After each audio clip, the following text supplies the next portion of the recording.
In 1993, Professor Philip Johnson of the University of California at Berkeley invited a group of scientists and philosophers to a small beach town on the central coast of California. They came from major academic centers, including Cambridge, Munich, and the University of Chicago, to question an idea that had dominated science for 150 years. I think Pajaro Dunes represented a turning point for many of us. Individually, we all had questions about evolutionary theory, but when we came together, each person brought something of their own to the table, and suddenly we all had a glimpse of a new way of looking at life that none of us had individually seen before. I would have to say that this was an intense period of time in my life. It just seemed that there was something here much more intellectually satisfying than the view that I had held up until this time. I realized that this was bigger than any one person or discipline, and this was the beginning of a community of scientists who were now willing to face the fundamental mystery of life's origin.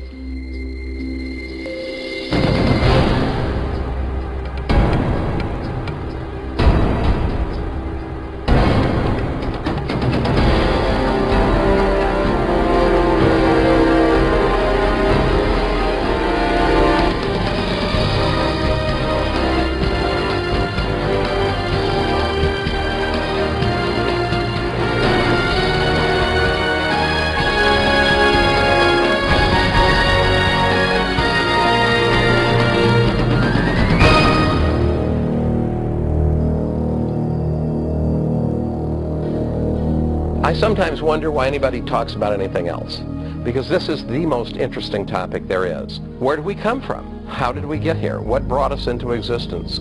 What is our relationship to reality as a whole? You look at the incredible diversity and complexity of life, and inevitably the question arises, what brought all this into existence? Was it simply chance and necessity, undirected natural forces? Or is there something else going on? Is there a purpose, a plan, a design due to an intelligent cause? I think that is the fundamental question.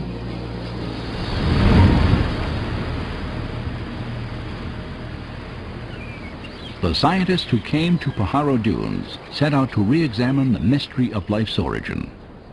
For each had significant doubts about widely held evolutionary ideas. Among them, biochemist Michael Behe questioned how natural processes could have assembled the intricate structures found within living cells. Dean Kenyon was an evolutionary biologist who no longer thought that chemistry alone could account for the origin of life on Earth. And Stephen Meyer, Paul Nelson, and William Dembski were seeking a new approach, one that could explain the origin of the genetic information encoded in living organisms. These scientists and philosophers began to formulate an alternative to the central theory of modern biology, a theory born in the mind of a British naturalist. His name was Charles Darwin.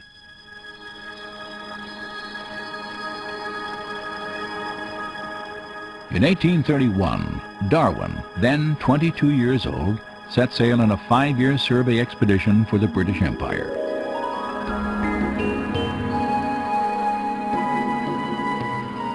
He journeyed from England on the HMS Beagle, traveling around the southern tip of South America, then north toward a chain of volcanic islands in the Pacific called the Galapagos.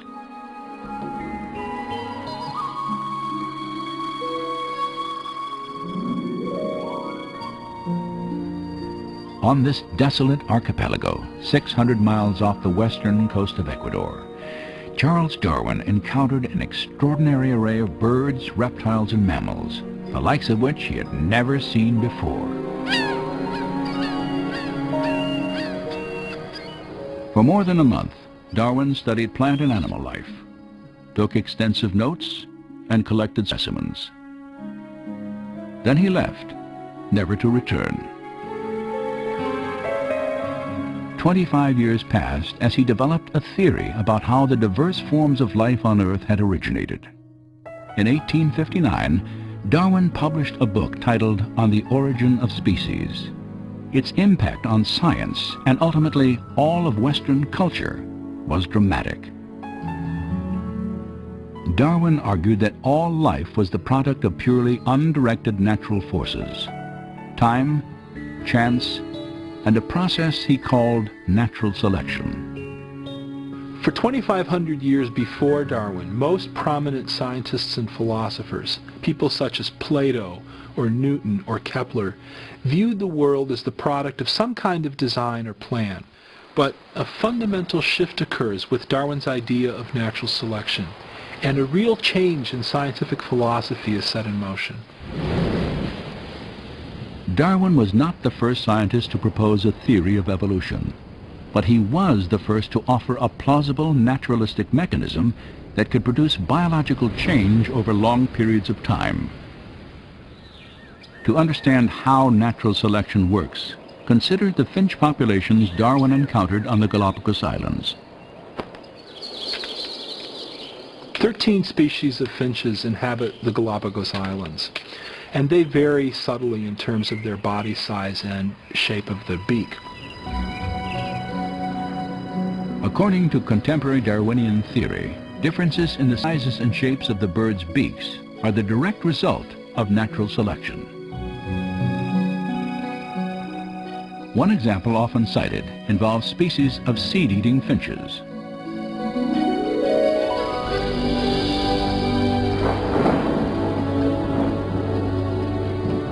Following seasons of heavy rain, small, soft seeds are plentiful throughout the islands.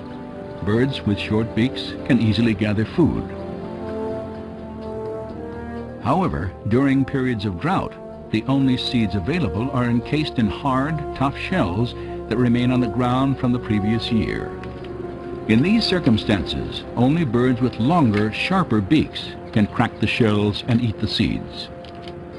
Those birds with the longer beaks survive because they can reach the food source, whereas other birds cannot. That long beak, then, confers what biologists now call a functional advantage. The finches with smaller beaks, unfortunately, die out from starvation because they cannot reach that food source. If the drought conditions continue, the environment causes a change in the features of the finch population as a whole. Over time, the long beaks are passed on to succeeding generations because those beaks enable the birds to survive. Natural selection was a powerful idea. Physical variations that proved advantageous would be inherited by succeeding generations. Through this process, populations would be altered, and over time, fundamentally different organisms would arise without any form of intelligent guidance. Darwin wanted to explain everything in the history of life in terms of undesigned, unintelligent natural processes. And when he looked for an explanation, what he found was that a process he could observe in domestic populations also operates in the wild. Now, Darwin himself was very familiar with domestic breeding. He himself studied pigeon breeding. And he knew that for centuries, human breeders had been able to make dramatic changes in populations by selecting only certain individuals to breed. Darwin really suggested that this same process operates in the wild. For Charles Darwin, natural selection explained the appearance of design without a designer. There was no longer any need to invoke an intelligent cause for the complexity of life. In effect, natural selection became a kind of designer substitute. Today, Darwinism is generally assumed throughout science and the academic world. Yet, despite its wide acceptance, a growing number of scientists and scholars, including those who met at Pajaro Dunes, now challenge key aspects of Darwinian theory. When we came together at Pajaro Dunes, we certainly didn't agree on everything, but we did share a real dissatisfaction with the mechanism of natural selection and the role that it was playing in biological explanation. Natural selection is a real process, and it works well for explaining certain limited kinds of variation, small-scale change. We have lots of examples of that, in fact. Where it doesn't work well is explaining what Darwin thought it could, namely the real complexity of life. We have a finch beak, and then you've got the finch itself. A minor change in the structure of the beak, versus the origin of the organism itself. These are different scales of phenomena. These are different kinds of problems. And the important problem for biology is to understand where natural selection works and where it doesn't, and why there's a difference.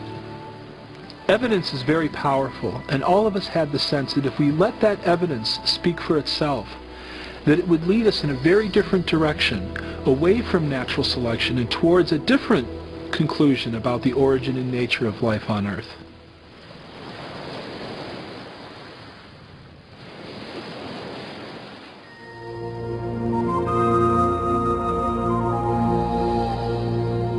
Natural selection acts only by taking advantage of slight successive variations. She can never take a great and sudden leap, but must advance by short and sure, though slow steps.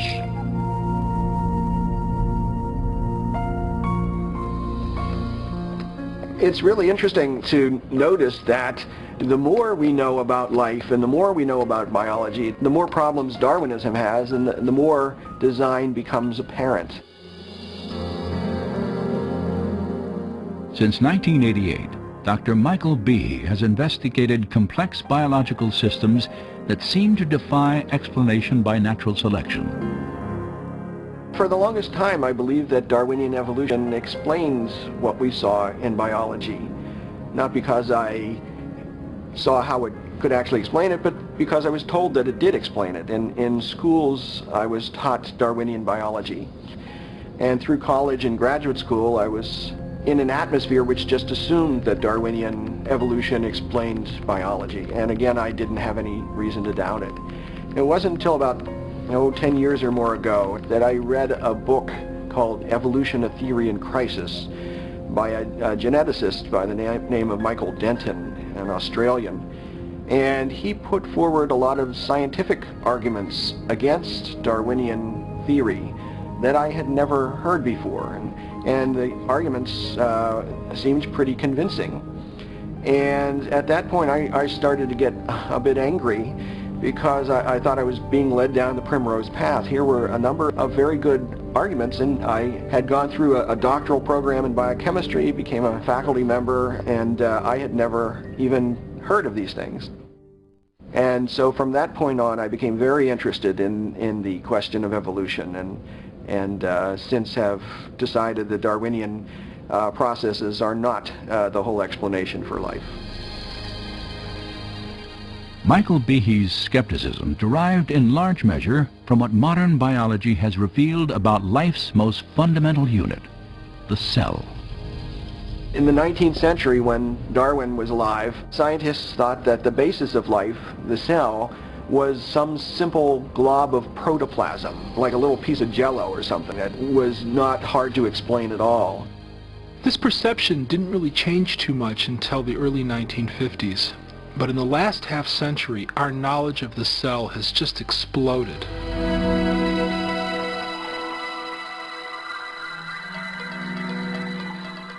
Today, powerful technologies reveal elaborate microscopic worlds.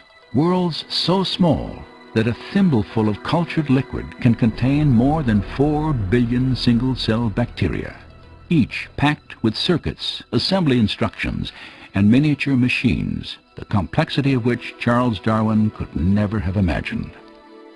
At the very basis of life, where molecules and cells run the show, we've discovered machines, literally molecular machines. There are little molecular trucks that carry supplies from one end of the cell to the other. There are machines which capture the energy from sunlight and turn it into usable energy. There are as many molecular machines in the human body as there are functions that the body has to do. So if you think about hearing, seeing, smelling, tasting, feeling, blood clotting, respiratory action, the immune response, all of those require a host of machines. When we look at these machines, we ask ourselves, where do they come from? And the standard answer, Darwinian evolution, is very inadequate in my view. One biological machine in particular caused Behe to doubt. I remember the first time I looked in a biochemistry textbook and I saw a drawing of something called the bacterial flagellum with all of its parts in all of its glory. It had a propeller and the hook region and the drive shaft and the motor. And I looked at that and I said, that's an outboard motor. That's designed. You know, that's no chance assemblage of parts. Behe's reaction was not surprising, for the molecular motors that drive bacteria through liquid each depend upon a system of intricately arranged mechanical parts. These parts come into focus when portions of a cell are magnified 50,000 times. Biochemists have used electron micrographs like this one to identify the parts and three-dimensional structure of the flagellar motor.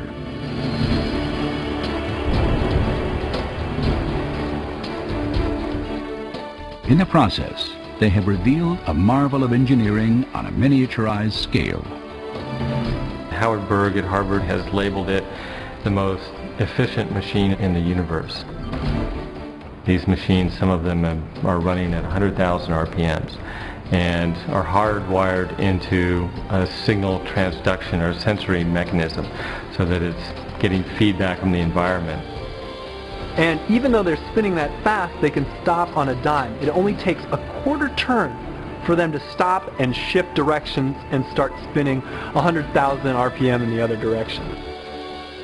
And just like outboard motors on motorboats, it has a large number of parts which are necessary for the motor to work. The bacterial flagellum, 2 gears, forward and reverse, water-cooled, proton motive force. It has a stator, it has a rotor, it has a U-joint, it has a drive shaft, it has a propeller, and they function as these parts of machines. It's not convenient that we give them these names. That's truly their function. Since its discovery, scientists have tried to understand how a rotary motor could have arisen through natural selection. As yet, they have failed to offer any detailed Darwinian explanation. To see why, we must understand a feature of molecular machines known as irreducible complexity. Irreducible complexity was coined by Mike Behe in describing these molecular machines. Basically what it says is that you have multi-component parts to any given organelle or system in a cell, all of which are necessary for function. That is, if you remove one part, you lose function of that system. The idea of irreducible complexity can be illustrated by a familiar non-biological machine, a mousetrap. The trap is composed of 5 basic pieces: a catch to hold the bait, a strong spring, a thin bent rod called the hammer, a holding bar to secure the hammer in place, and a platform upon which the entire system is mounted. If any one of these parts is missing or defective, the mechanism will not work. All components of this irreducibly complex system must be present simultaneously for the machine to perform its function, catching mice. Irreducible complexity also applies to biological machines, including the bacterial flagellar motor. All told, there are about 40 different protein parts which are necessary for this machine to work. And if any of those parts are missing, then either you get a flagellum that doesn't work because it's missing the hook or it's missing the drive shaft or whatever, or it doesn't even get built within the cell. In evolutionary terms, you have to be able to explain how you can build this system gradually when there's no function until you have all those parts in place.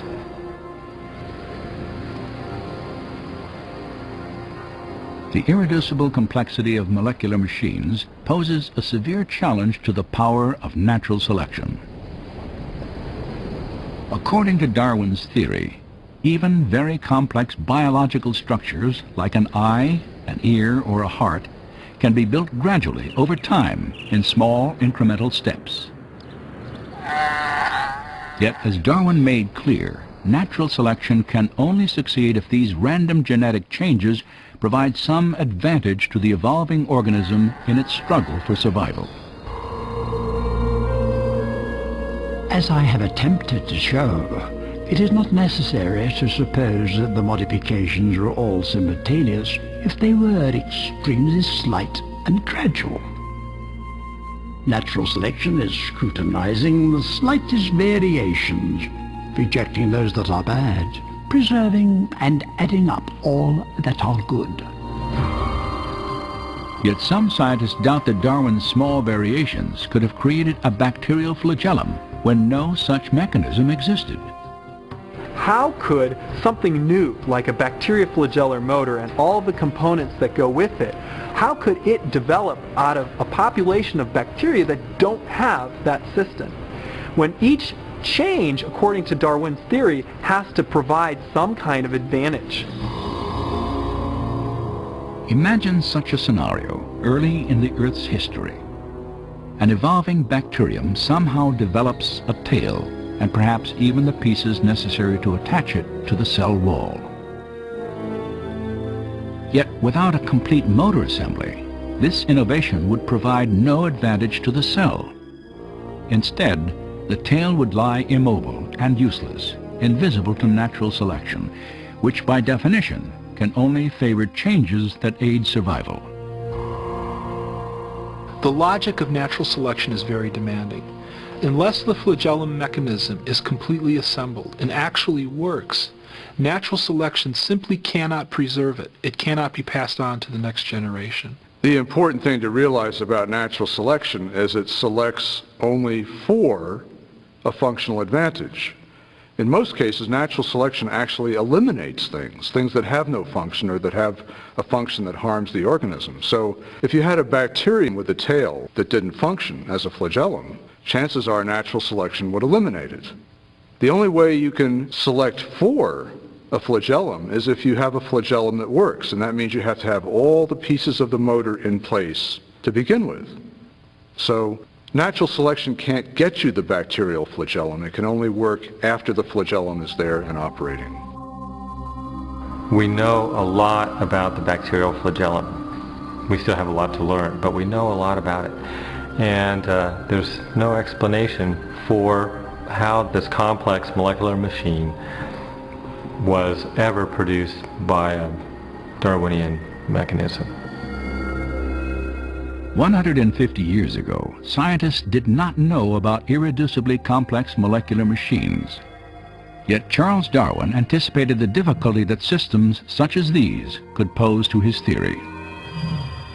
If it could be demonstrated that any complex organ existed which could not possibly have been formed by numerous successive slight modifications, my theory would absolutely break down.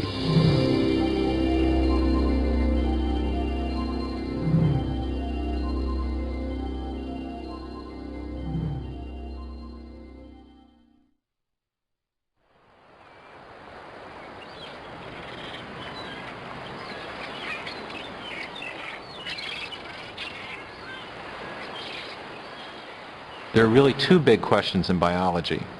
How do you get new living forms with new structures like wings and eyes from life that already exists? And secondly, how did life originate on Earth in the first place? Now, of course, we know that Darwin spent most of his life formulating an answer to the first of these two questions.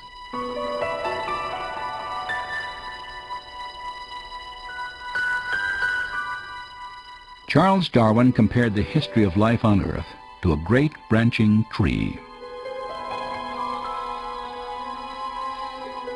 The base of the tree represented the very first living cell, and the branches were new and more complex life forms that had evolved over time from the first primitive organism. Darwin was trying to explain how the branches on the tree of life originated. He was trying to show how natural selection could have modified existing organisms to produce the great diversity of plant and animal life that fills the earth today. But when it came to the base of the tree, which represented the origin of the first life, the first living cell, Darwin had very little to say.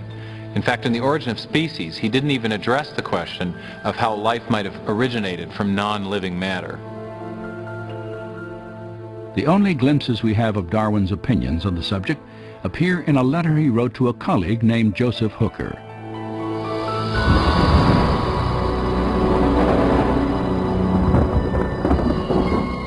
regarding the first production of a living organism. If, and oh what a big if, we could conceive in some warm little pond with all sorts of ammonia and phosphoric salts, light, heat and electricity present, that a protein compound was chemically formed, ready to undergo still more complex changes, at the present such matter would be instantly devoured. But this may not have been the case before living creatures were formed. During the final years of his life, Darwin did little to develop his idea that a primitive cell might have emerged from simple chemicals in the primordial waters of the early Earth. But later in the 1920s and 30s, a Russian scientist named Alexander Oparin formulated a detailed theory about how this could have happened. It was called chemical evolution. Oparin thought that he could explain the origin of the first life using Darwinian principles. He envisioned simple chemicals combining and recombining to form larger molecules, and then these larger molecules organizing themselves with the help of chance variations and natural selection into the first primitive living cell.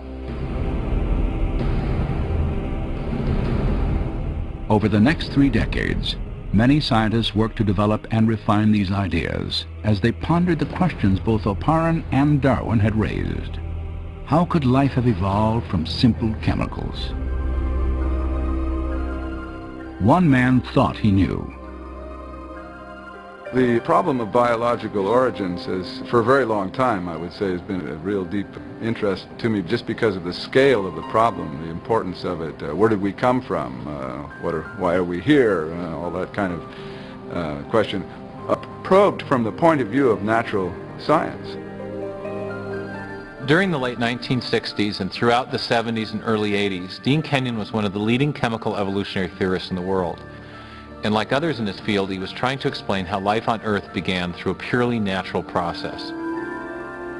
In 1969, Kenyon co-authored an important book on the origin of life. Gary Steinman and myself thought that if we were to pull together in all of the lines of empirical evidence that had accumulated by the mid to late 60s in one continuous argument, we were very enthusiastic about the possibilities for explaining the origin of the main life-building elements. Despite his optimism, Kenyon faced a significant problem. To explain how life began, he first had to account for the origin of the essential building blocks of every cell that has existed on Earth. Large, complex molecules called proteins. Proteins have a wide range of function in the cell, everything from structural requirements in terms of scaffolding of the cell, the cytoskeleton, to enzymes. Proteins do pretty much all of the jobs inside of the cell. All the day-to-day jobs, cleaning up the cell, making energy, it's all proteins. Kenyon knew that proteins would have been as important to the first life as they are to living cells today. He also recognized the complexity of their construction. By the 1960s, scientists had determined that even simple cells are made of thousands of different types of proteins, and the function of these molecules derives from their highly complex three-dimensional shapes. The irregular shapes of some proteins allow them to catalyze or trigger chemical reactions because of the hand-and-glove fit that they have with other molecules in the cell, while other protein molecules form interlocking structural components. The individual parts of a bacterial motor, like this ring structure, are each made of either a single protein molecule or an assembly of proteins fitted together into a specific shape. These proteins are, in turn, made of smaller chemical units called amino acids that are linked together in long chains. There is a very great degree of intricacy of architecture down in the cell units in these protein-forming amino acids. In nature, 20 different types of amino acids are used to construct protein chains. Biologists have compared them to the 26 letters of the English alphabet. Alphabetic letters can be arranged in a huge number of possible combinations, and it's the sequential arrangement of the letters that determines whether you have meaningful words and sentences. If the letters are arranged correctly, you'll get meaningful text. But if they're not arranged correctly, you'll get gibberish. And the same principle applies for amino acids and proteins. There are at least 30,000 distinct types of proteins, each made of a different combination of the same 20 amino acids. They are arranged, like letters, to form chains, often hundreds of units long.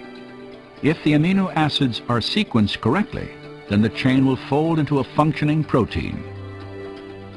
Proteins are arranged with their amino acids in such a way that the amino acids collapse on each other into an architecture that is pre-programmed by the order of the amino acids. This arrangement is critical, for if the amino acids are incorrectly sequenced, a useless chain forms, and instead of folding into a protein, it will be destroyed in the cell. Proteins, like written languages or computer codes, have a high degree of specificity. The function of the whole depends upon the precise arrangement of the individual parts. But what produces the precise sequencing of amino acids that gives rise to the specific shapes and functions of proteins?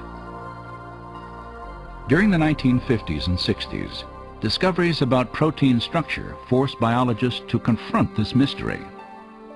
Dean Kenyon believed he could solve it.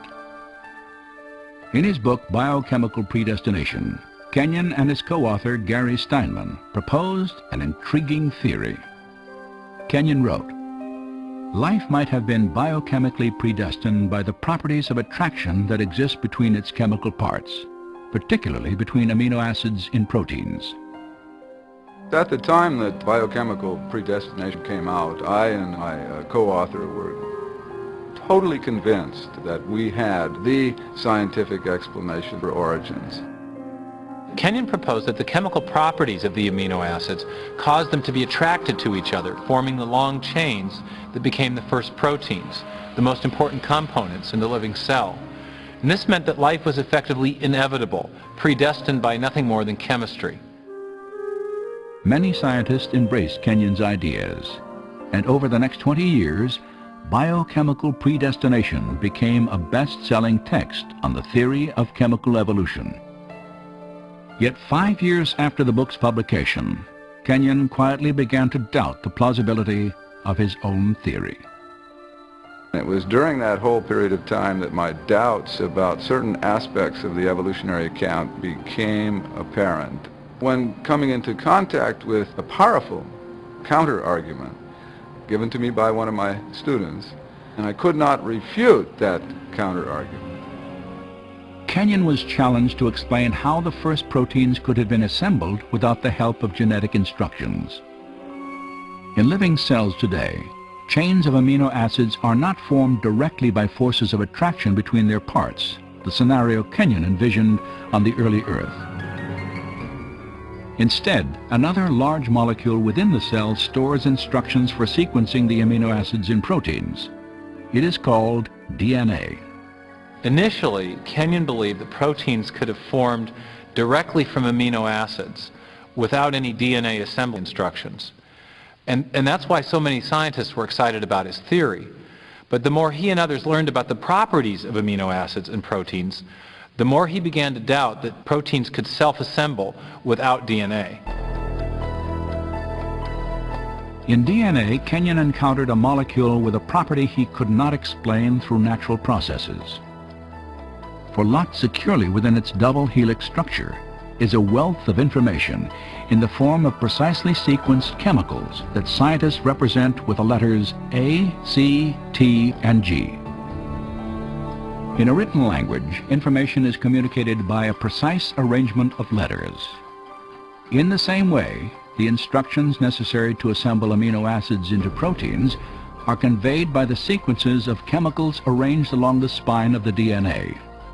This chemical code has been called the language of life, and it is the most densely packed and elaborately detailed assembly of information in the known universe. Like other scientists working on the origin of life, Kenyon realized he had two choices. Either he had to explain where these genetic assembly instructions came from, or he had to explain how proteins could have arisen directly from amino acids without DNA in the primordial oceans. And in the end, he realized he could do neither.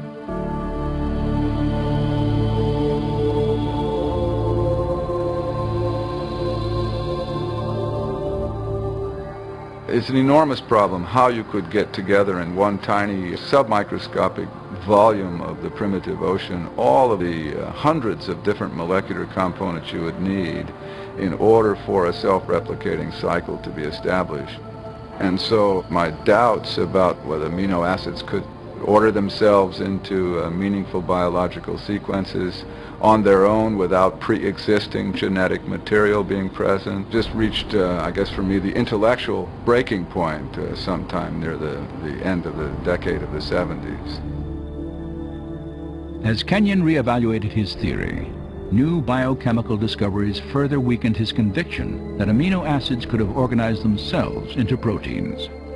The more I conducted my own studies, including a period of time at NASA Ames Research Center, the more it became apparent that there were multiple difficulties with the chemical evolution account. And further experimental work showed that amino acids do not have the ability to order themselves into any biologically meaningful sequences. Faced with mounting difficulties in his own theory and a growing body of scientific data about the importance of DNA, Kenyon was forced to confront the absolute necessity of genetic information. The more I thought about the alternative that was being presented in the criticism and the enormous problem that all of us who worked on this field had neglected to address, the problem of the origin of genetic information itself, then I really had to reassess my whole position regarding origins. For Dean Kenyon, a new question became the focus of his search for life's origin. What was the source of the biological information in DNA? If one could get at the origin of the messages, the encoded messages within the living machinery, then you would really be on to something far more intellectually satisfying than this chemical evolution theory.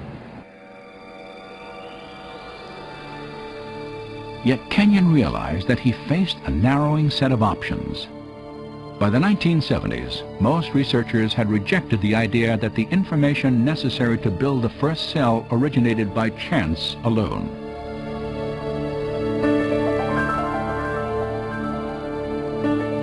To understand why, consider the difficulty of generating just one line of Shakespeare's play, Hamlet, by dropping Scrabble letters onto a tabletop. Then considered that the specific genetic instructions required to build the proteins in even the simplest one-celled organism would fill hundreds of pages of printed text. Of course, serious origin of life biologists did not believe that life had arisen by chance alone. Instead, they envisioned natural selection acting on random variations among chemicals to produce the first life. But there was a problem with this proposal. By definition, natural selection could not have functioned before the existence of the first living cell.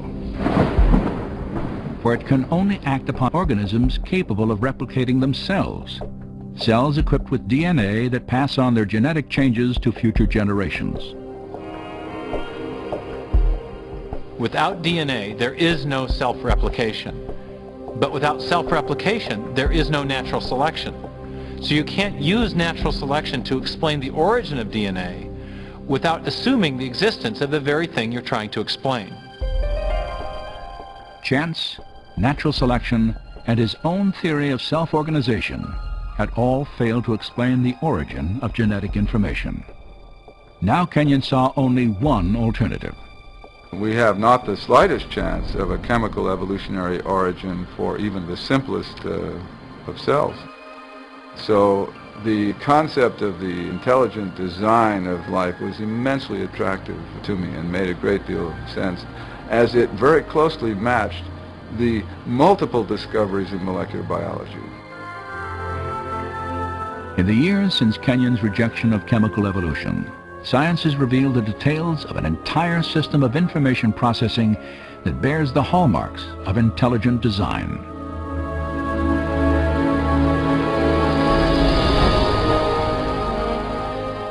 With computer animation, we can enter the cell to view this remarkable system at work.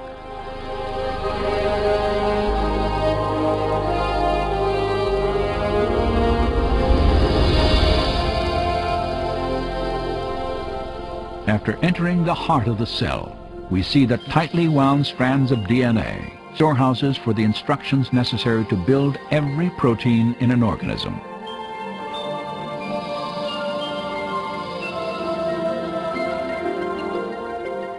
In a process known as transcription, a molecular machine first unwinds a section of the DNA helix to expose the genetic instructions needed to assemble a specific protein molecule. Another machine then copies these instructions to form a molecule known as messenger RNA.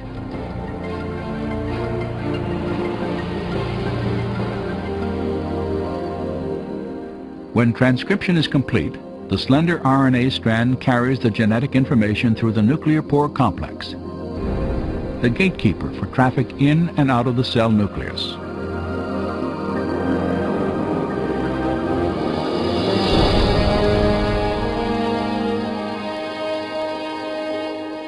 The messenger RNA strand is directed to a two-part molecular factory called a ribosome. After attaching itself securely, the process of translation begins.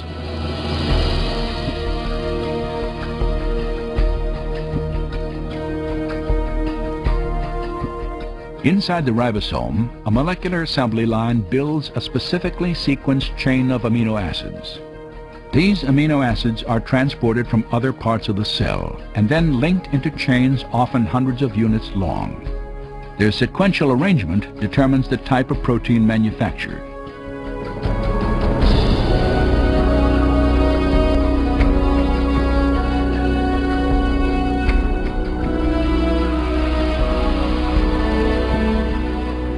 When the chain is finished, it is moved from the ribosome to a barrel-shaped machine that helps fold it into the precise shape critical to its function.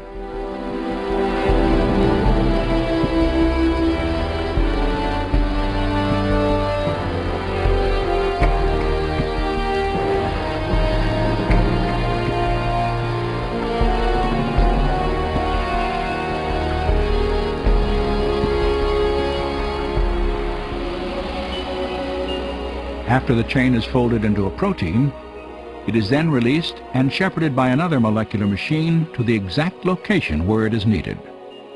This is absolutely mind-boggling to perceive at this scale of size such a finely tuned apparatus, a device that bears the marks of intelligent design and manufacture.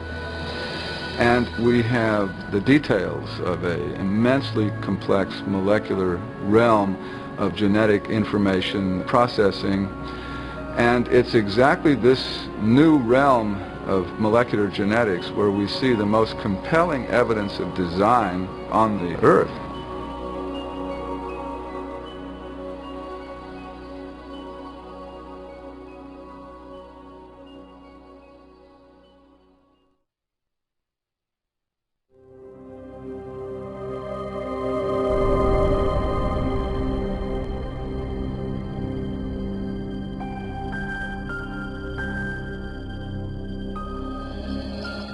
When I look at molecular machines or the incredibly complex process by which cells divide, I want to ask, is it possible that these things had an intelligence behind them, that there was a plan or a purpose to this structure?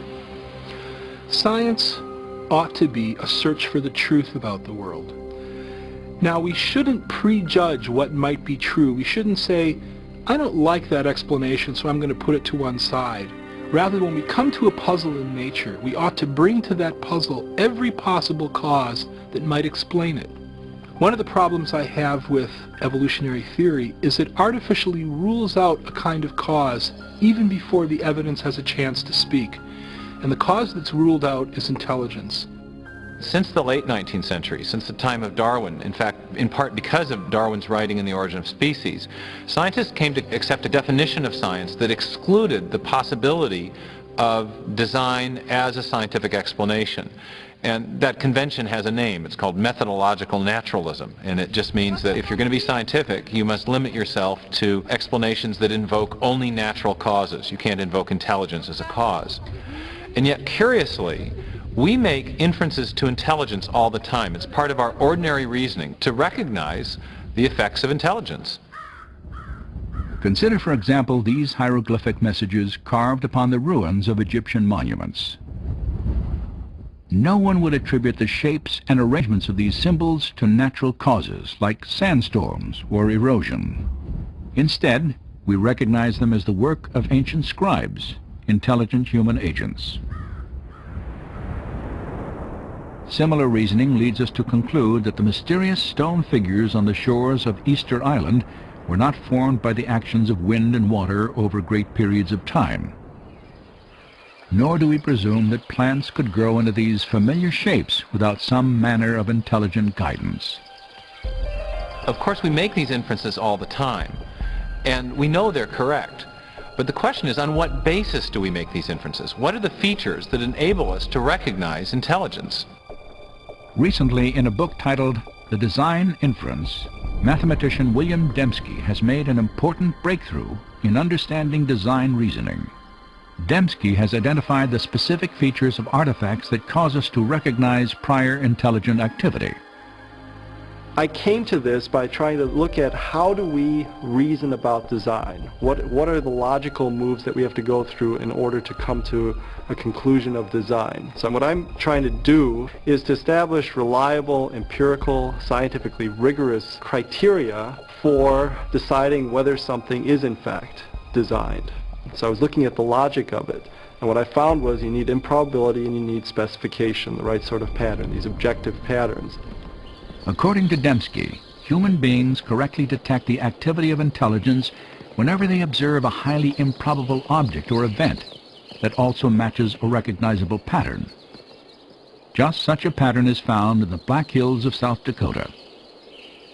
If you travel through the West, you'll see lots of different shapes on mountainsides, most of which mean nothing at all. They're just rocks strewn in various patterns. But what you don't see are the faces of Lincoln, Jefferson, Teddy Roosevelt, and George Washington on mountainsides. The only place you see that is in South Dakota. That pattern is improbable. A random hillside is also improbable, but a random hillside doesn't specify anything.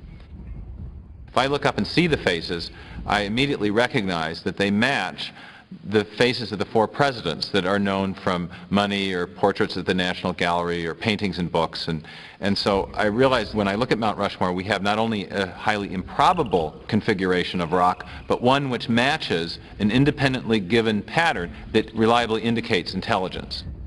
So we have a small probability, specification, it's design.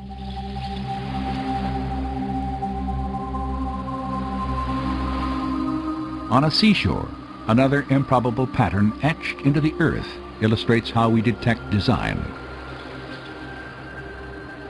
No one would infer that this message was written by the movement of the tides. Instead, because of the characteristics of this pattern, we identify the words as the products of intelligence. That improbable arrangement also conforms to an independently given pattern, namely the shapes of the letters that we recognize from English alphabet and the words that we know from English vocabulary. And so it's the improbability of the arrangement plus the fact that it conforms to an independently given pattern that triggers the awareness of design.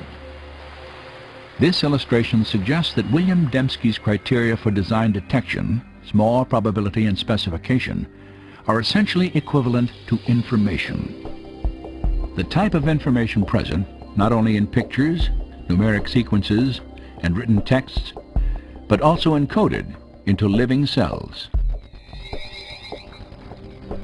DNA has a structure that is ideal for carrying information. In the A's, T's, C's, and G's, the basis of the double helix of DNA, is the potential for storing a tremendous amount of information. There is, in fact, no entity in the known universe that stores and transmits more information more efficiently than the DNA molecule. A full complement of human DNA has 3 billion individual characters. Analysis of the DNA molecule's coding regions show that its chemical characters have a specific arrangement that allows them to convey detailed instructions or information, much like letters in a meaningful sentence or binary digits in a computer code. Bill Gates has said that DNA is like a computer program, only much more complex than any we've been able to devise.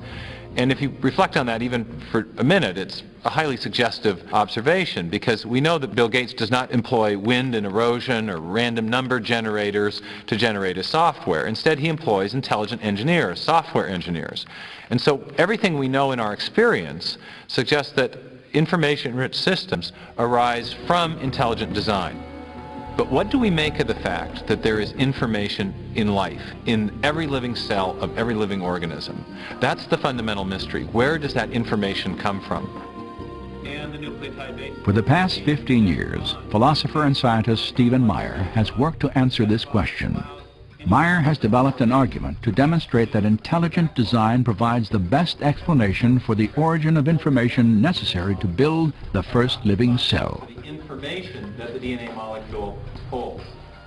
It's part of our knowledge base that intelligent agents can produce information-rich systems. So the argument is not based on what we don't know, but it's based on what we do know about the cause and effect structure of the world.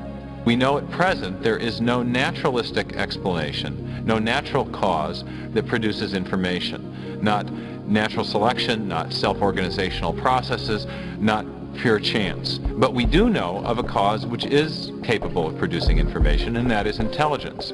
So when we find an information-rich system in the cell, in the DNA molecule specifically, we can infer that an intelligence played a role in the origin of that system, even if we weren't there to observe the system coming into existence. Meyer's work on the origin of genetic information is now one part of a growing scientific case for design that arose from a meeting of scientists and philosophers on the central coast of California in 1993. Their objective was to reassess an idea that had dominated biology for more than a century. In the process, they gave birth to a theory that has become known as intelligent design. To me, the great promise of design is it gives us a new tool and explanation that belongs in the toolkit of science. Intelligent causes are real, they leave evidence of their existence, and a healthy science is a science that seeks the truth and lets the evidence speak for itself. The argument for intelligent design is based on observation of the facts. Now that's my definition of good science. It's observation of the facts. Now when you observe the facts, as Michael Behe has done, what do you observe? You observe this incredible pattern of interrelated complexity. And the way we conclude intelligent design for the bacterial flagellum is the same way we conclude intelligent design for an outboard motor. When we see an outboard motor, we see the way the parts interact and so on. We know somebody made that. The reasoning is the same for biological machines. So the idea of intelligent design is a completely scientific one. When I look at the evidence objectively, without ruling out the possibility of design, design just leaps up as the most likely explanation. And that's why I believe that it's true. I think design is back on the table. You know, we can't explain these systems by natural law. And if we're searching for truth, and they are in fact designed, if we have to be design engineers to understand them, then I say, what's the problem? You know, you go where the data leads you. And the implications, yeah, they have profound metaphysical implications, but so be it. So it's a powerful idea that the universe is rational and comprehensible, underwritten by a supreme intelligence that meant for this world to be understood is something that underwrites then the program of science, because then you can go out and look at the world and the world will make sense. If it's all just a chaotic assemblage, there's no reason to expect any rationality out there. But if it in fact is the product of a mind, then you can go out and science becomes this enormous, wonderful puzzle-solving project in which you can expect to find rationality and beauty and comprehensibility right at the foundation of things. 150 years ago, Charles Darwin transformed science with his theory of natural selection. Today, that theory faces a formidable challenge. Intelligent design has sparked intense debate over the origin of life on Earth.